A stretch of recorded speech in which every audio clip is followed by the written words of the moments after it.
Good morning बच्चों, मैं प्रवेश कुमार सेकेंडर कॉलेज दुआपुर बाराबंकी से। बेटा आज हम कक्षा 6 के बारे में विषय विज्ञान हम आपको पढ़ाएंगे, ठीक है।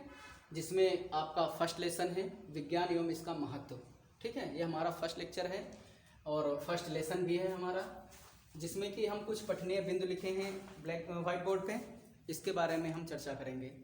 सबसे पहले क्या है विज्ञान की परिभाषा, हम आपको विज्ञान की डेफिनेशन बताएंगे। फिर विज्ञान का परिचय, ठीक है, विज्ञान का परिचय कराएंगे आपको। फिर वैज्ञानिक विधि के चरण, इसके बारे में बात करेंगे। विज्ञान की आवश्यकता, मतलब क्या रिक्वायरमेंट है विज्ञान की, क्या आवश्यकता है हमारे लाइफ में, इसके बारे में बात करेंगे। और विभिन्न क्षेत्रों में विज्ञान के चमत्कार, क्या क्या चमत्कार है विज्ञान के, इसके बारे में हम बात करेंगे। तो सबसे पहले आइए हम देखते हैं विज्ञान की परिभाषा। विज्ञान क्या है, ठीक है, विज्ञान की परिभाषा, ठीक है। अब क्या कहा जाता है कि किसी भी सुव्यवस्थित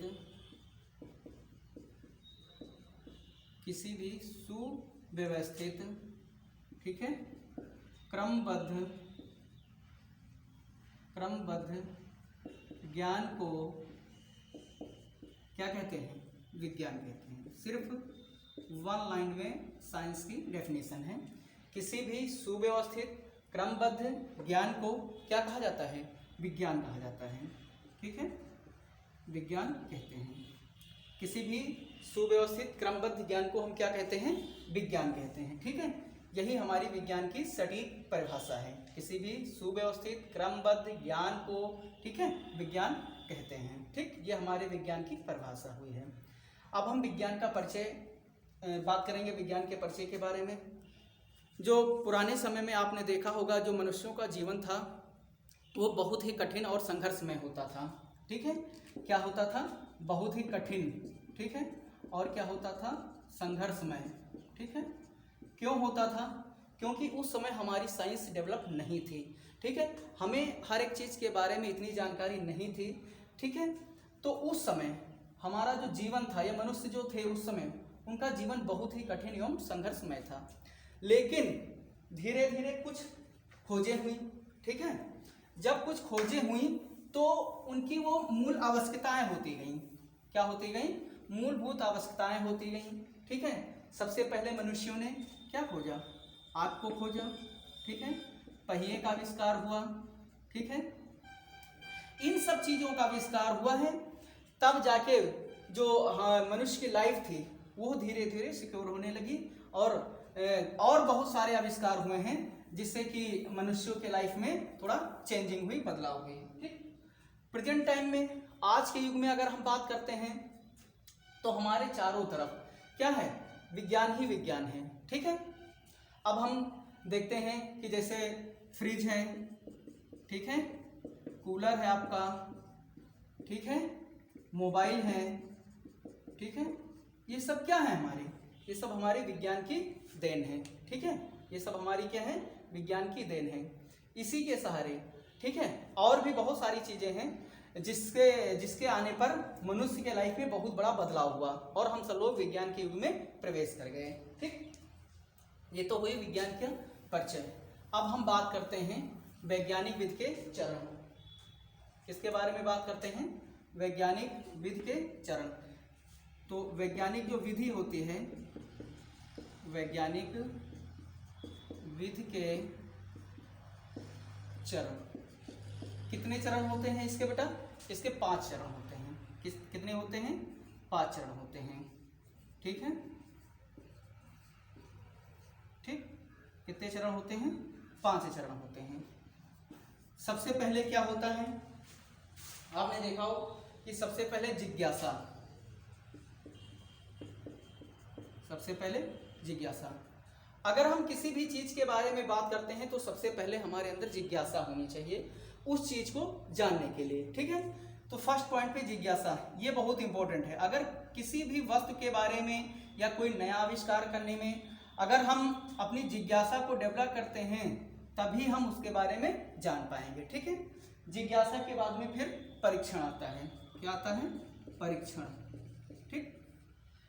जिज्ञासा के बाद में हम परीक्षण करते हैं, किसी भी चीज का जितना ही हम परीक्षण करेंगे उतना ही हमें नॉलेज होगा।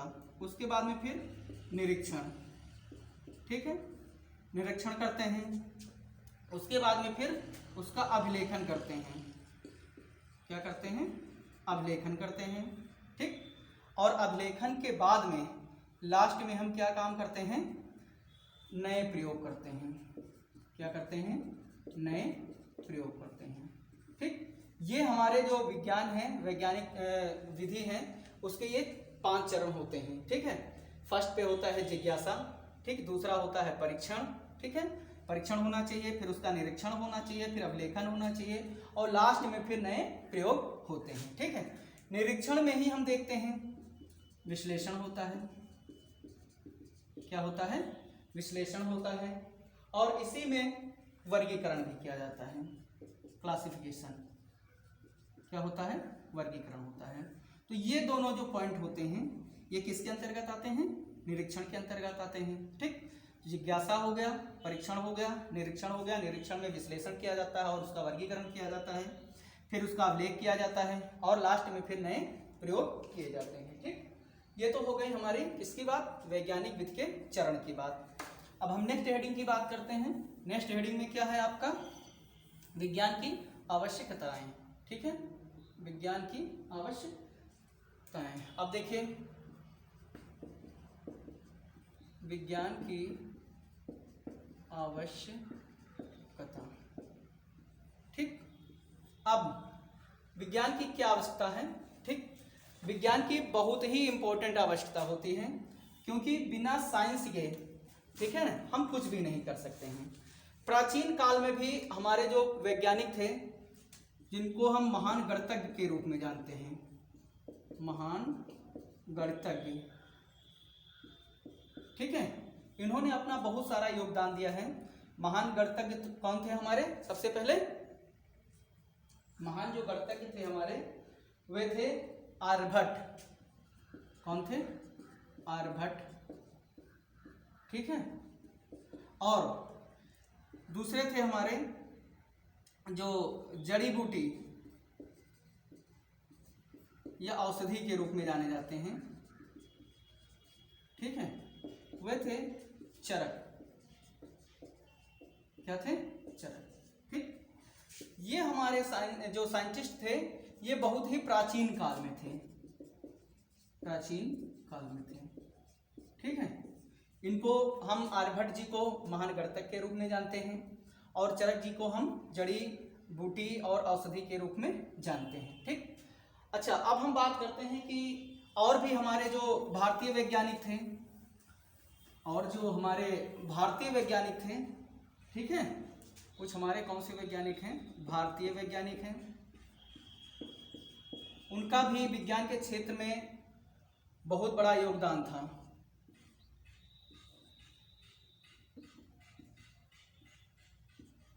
ठीक है।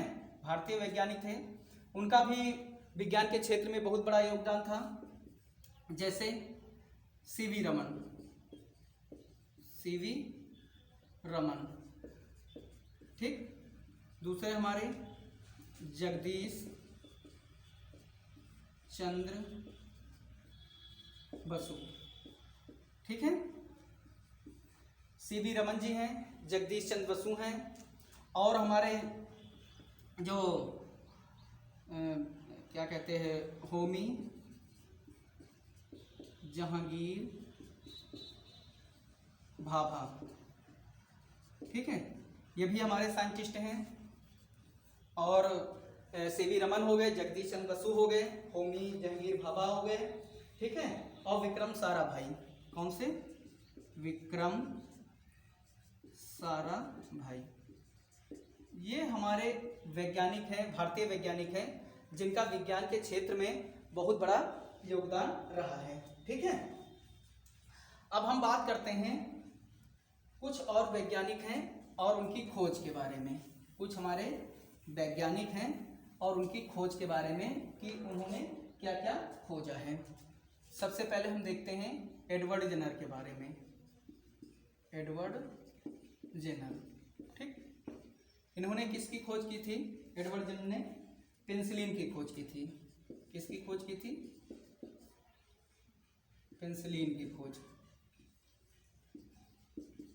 ठीक, पेनिसिलिन की खोज की थी। दूसरे हैं मैडम क्यूरी। कौन से? Madam Curie. इन्होंने किसकी खोज की थी? रेडियम की खोज की थी। किसकी खोज की थी? रेडियम की खोज की थी। और हमारे कौन से वैज्ञानिक हैं? गैलीलियो। गैलीलियो, इन्होंने किसकी खोज की थी? गैलीलियो जी ने दूरबीन की खोज की थी। किसकी खोज की थी? दूरबीन की खोज। ठीक है। और भी वैज्ञानिक हैं। थॉमस एडिसन की बात करते हैं हम, सभी लोग जानते हैं थॉमस एडिसन। थॉमस एडिसन ने किसकी खोज की थी? ग्रामोफोन। ग्रामोफोन और क्या? ग्रामोफोन और विद्युत बल्ब की खोज की थी। विद्युत बल्ब। ठीक, ये थॉमस एडिसन ने की थी, ग्रामोफोन की खोज और विद्युत बल्ब की खोज। और हमारे मार्कोनी जी हैं। ठीक, इन्होंने किसकी खोज की थी? बहुत पहले इन्होंने रेडियो की खोज की थी। ठीक है। और हमारे एक महान साइंटिस्ट हैं, ठीक है, जिसको हम ऑटो हान के नाम से जानते हैं। ऑटो हान के नाम से। इन्होंने किसकी खोज की थी? इन्होंने खोज की थी परमाणु बम की। परमाणु बम की खोज की थी। ठीक, तो ये हमारे कुछ साइंटिस्ट हैं। जैसे एडवर्ड जेनर ने पेनिसिलिन की खोज की, मैडम क्यूरी रेडियम की खोज की थी, गैलीलियो ने दूरबीन की खोज की थी। ठीक है। और हमारे थॉमस एडिसन साहब हैं, जिन्होंने ग्रामोफोन और विद्युत बल्ब का आविष्कार किया था। मार्कोनी जी रेडियो की खोज की थी। और ऑटो हान ने इसकी परमाणु बम की खोज की थी। ठीक है। तो इस प्रकार से हमारे कुछ साइंटिस्ट हैं जो कि इन्होंने कुछ चीजों को खोजा है। ठीक है। अब हम बात करते हैं विज्ञान, विभिन्न क्षेत्रों में विज्ञान के चमत्कार। ठीक, विभिन्न क्षेत्रों में विज्ञान के चमत्कार। ठीक, सबसे पहले हम देखते हैं कि जो विभिन्न क्षेत्र हैं, सबसे पहले आप हम देखते हैं संचार। ठीक, संचार आपने देखा होगा कि बहुत पहले समय में अगर हम अपने रिश्तेदारी में या कहीं रिलेशनशिप में अगर किसी को हम कोई मैसेज भेजना चाहते थे, अपनी बात कहना चाहते थे, तो उसके लिए हमें लेटर लिखना पड़ता था, पत्र लिखना पड़ता था। ठीक है। और वह पत्र कितने दिन में पहुंचता था? 1 महीने में, 15 दिन में, 20 दिन में, ठीक है, 1.5 महीने में, ऐसे समय लगता था। ठीक है। लेकिन इस समय प्रेजेंट टाइम में विज्ञान के क्षेत्र में अब क्या क्या साधन हो गए हैं हमारे पास। सबसे पहले तो हम देखते हैं कि मोबाइल हो गया है हमारा। ठीक है। इंटरनेट हो गए हैं। ठीक है।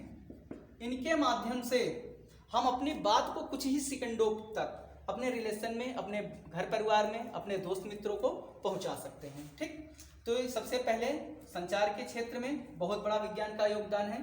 जैसे मोबाइल हो गया, इंटरनेट हो गया, इसके माध्यम से हम अपनी बात पहुंचा सकते हैं। आप हमें देख रहे हैं, ये जो है विज्ञान की ही देन है कि हम आपको ऑनलाइन पढ़ा रहे हैं, दिखा रहे हैं और आप सब लोग आराम से घर बैठे देख रहे हैं। ठीक है। दूसरा, यातायात। क्या है? यातायात। ठीक है। पहले प्राचीन काल में लोग पैदल चलते थे। कुछ दूरी तय करने के लिए उनको 10 दिन लग जाते थे। ठीक है, 20 दिन लग जाते थे, 1 महीने लग जाते थे। ठीक है। अगर रिलेशन में उनको जाना है तो 2 दिन पहले चलते थे, 2 दिन बाद में वो पहुंचते थे। लेकिन प्रेजेंट टाइम में विज्ञान के योगदान से हमारा जो यातायात है वो बहुत ही सरल हो गया है। यातायात के साधन में आप देखते हैं मोटर गाड़ी हो गई है हमारी। ठीक है। रेलगाड़ी हो गई है। ठीक है। और हमारे क्या हो गए हैं? जहाज हो गए हैं। ठीक, इनके माध्यम से बाइक भी हो गई हैं। ठीक है, जिसको हम मोटरसाइकिल कहते हैं। ठीक, इनके माध्यम से हम अपने यातायात को बहुत ही सुगम बना सकते हैं। ठीक है। तो संचार हो गया, यातायात हो गया। अब फिर हम देखते हैं चिकित्सा के क्षेत्र में। इसके क्षेत्र में, चिकित्सा के क्षेत्र में। क्या होता था कि पहले डॉक्टर को पता नहीं चलता था कि क्या बीमारी हुई है, कैसे क्या हुआ है, वो ऐसे ही पेशेंट का इलाज करते थे। लेकिन प्रेजेंट टाइम में साइंस इतनी डेवलप हो गई है कि हमें तुरंत हर एक चीज़ के बारे में जानकारी हो जाती है। ठीक है, आपने देखा होगा कि जैसे टीबी हो गई, ट्यूबरक्लोसिस जिसको कहते हैं, और प्लेग हो गया। ठीक है, इन सब बीमारियों का इलाज बहुत ही सरल हो गया है। ये किसकी देन है? साइंस की देन है। हाँ, कुछ और भी अभी बीमारी हैं जिनके इलाज के लिए अभी दवा नहीं बन पाई है। जैसे एड्स हो गया। ठीक है, एड्स हो गया। एड्स का फुल फॉर्म होता है एक्वायर्ड एमिनो डिफिशियंसी सिंड्रोम। क्या होता है? Acquired amino deficiency syndrome. ठीक है, ये हमारा एड्स हो गया है। इसकी भी दवा अभी क्लियर नहीं हो पाई है। दूसरा हमारा कैंसर। ठीक, इसकी भी दवा अभी क्लियर नहीं हो पाई है। और जो प्रेजेंट टाइम में इस समय एक वायरस चल रहा है जिसको आप सब लोग क्या जानते हैं? Corona virus. ठीक है, कोरोना वायरस। ठीक है, इन सब चीजों की दवा नहीं कंप्लीट हो पाई है, लेकिन हमारे साइंटिस्ट लगातार प्रयास कर रहे हैं कि ये दवाई जल्दी ही, इन सब रोगों की दवाई जल्दी ही अवेलेबल हो जाए मार्केट में, जिससे हमें इन सब रोगों से जल्दी से छुटकारा मिल सके। ठीक है, अब हम देखते हैं शिक्षा और कृषि के क्षेत्र में। शिक्षा और कृषि क्षेत्र में, कृषि क्षेत्र में। ठीक, शिक्षा के क्षेत्र में हम सबसे पहले बात करते हैं। शिक्षा क्षेत्र में विज्ञान का बहुत ही अहम रोल है। ठीक है, कोरोना वायरस की वजह से हम सब लोग देख रहे हैं कि शिक्षा ग्रहण कर रहे हैं, लेकिन कैसे? विज्ञान की ही देन की वजह से घर बैठे आप सब लोग शिक्षा प्राप्त कर रहे हैं। ठीक है, इसलिए साइंस का बहुत ही इंपॉर्टेंस है एजुकेशन में। ठीक, कृषि के क्षेत्र में आपने देखा होगा कि बहुत समय पहले जो कृषि की जाती थी उसमें पानी दिया जाता था फसलों को, जो फसल की सिंचाई होती थी। ठीक है, फसलों को जो पानी दिया जाता था वो सिर्फ दो ही माध्यम थे, एक था कुआं और दूसरा था रहट। ठीक, लेकिन अब प्रेजेंट टाइम में बहुत सारी क्या बना दी गई हैं? नहर बना दी गई हैं। ठीक है ना, बांध बना दिए गए हैं। ठीक है, और बहुत सारे ट्यूबवेल बना दिए गए हैं। ठीक है, जिनके माध्यम से हम कृषि के क्षेत्र में बहुत अच्छी फसलों का उत्पादन करते हैं। ठीक, नहर से हम पानी देते हैं अपने खेतों में, बांध बनाया जाता है, यहाँ से भी हम अपने खेतों में पानी देते हैं। और ट्यूबवेल में तो कुछ नहीं करना होता है, केवल आप अपने मोटर का स्विच क्या करते हैं? ऑन करते हैं और तुरंत पूरा पानी ही पानी हमारे खेतों तक पहुंच जाता है। तो विज्ञान का जो बहुत अहम रोल है वो कृषि के क्षेत्र में है और शिक्षा के क्षेत्र में भी। कृषि के क्षेत्र में आपने देखा होगा बहुत सारी जैव उर्वरक बनाई गई हैं। ठीक है, जो हम अपने खेतों में डालकर अच्छी फसल पैदा कर सकते हैं। ठीक है, अब नेक्स्ट हम बात करते हैं दैनिक जीवन। दैनिक जीवन।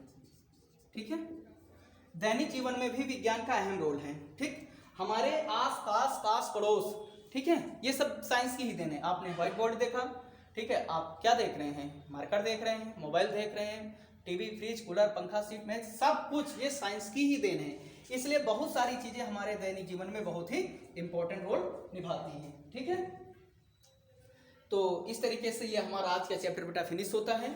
ठीक है, जिसमें कि कक्षा 6 का ये फर्स्ट चैप्टर था। बाकी हम नेक्स्ट वीडियो में दूसरा चैप्टर आपको पढ़ाएंगे। तब तक के लिए धन्यवाद।